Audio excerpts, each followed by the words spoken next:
it's the opposite of the way that we tend to approach life. We live in a world where everyone is fighting for position, and we're looking for an advantage, and we're like trying to build our own platforms of influence.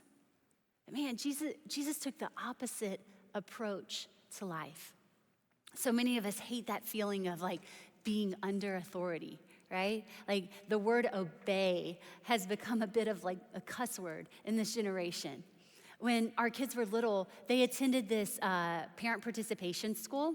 And so I was in the classroom every single week working with the kids, and some of the training that we went through as parents, as we were working with the kids, they were like, okay, if you ever have a kid who's being really uncooperative, not doing what they're supposed to do, these are your options. You can redirect them. You can give them other options. You can try to talk to them to see how they're feeling. Try to connect with them on a personal level. Never did they say this child needs to obey.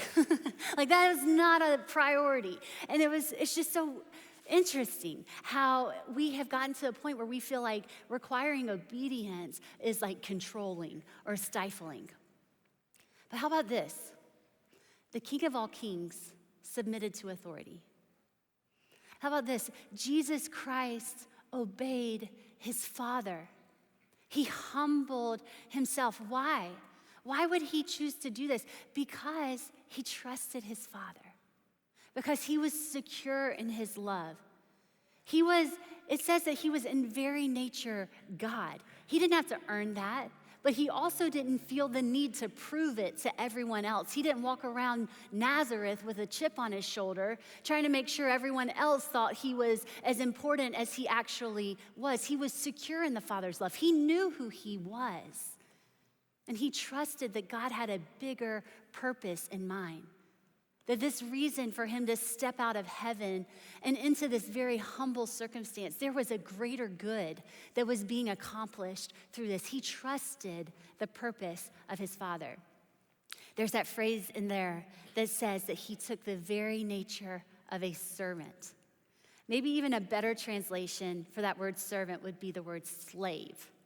And it's like when we hear that word slave, we have such a visceral reaction, like I am no man's slave, right?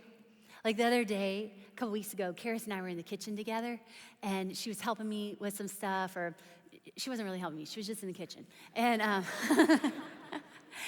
but I needed her help with something. And normally she's a great helper. I gotta make that clear. She's normally awesome. But in this moment, I asked her for some help, and she was like giving me pushback, like she didn't want to help. And I said to her, Karis, you need to be a servant. And she looked at me so offended. And she was like, I am not a servant.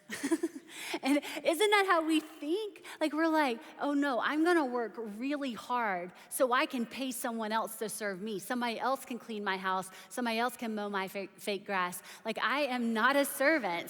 I am working really hard not to be a servant. And maybe one day I'll choose to serve you.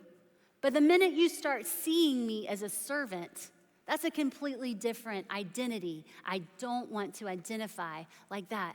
But that is the identity that Jesus willingly took on our behalf, and the identity that he wants us to embody as we relate to one another.